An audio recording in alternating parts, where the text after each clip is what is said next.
Hello everyone, welcome to Sanmarga classes. ಒಂದು ಚರಾಕ್ಷರವುಳ್ಳ ರೇಖಾತ್ಮಕ ಸಮೀಕರಣಗಳು ಅಧ್ಯಾಯದ 24ನೇ ಪ್ರಶ್ನೆಯನ್ನ ಗಮನಿಸಿ.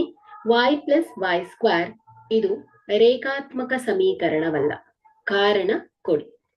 ಸೊ ಇಲ್ಲಿ y plus y square, so ಈ ಒಂದು ಸಮೀಕರಣದಲ್ಲಿ ಮಹತ್ತರ ಘಾತ ಏನಿದೆ ಹೇಳಿ, 2 ಇದೆ ಅಲ್ವಾ?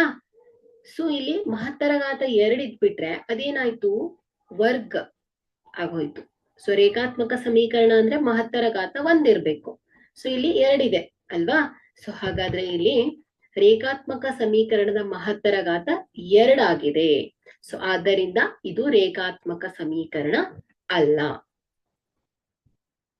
Thank you.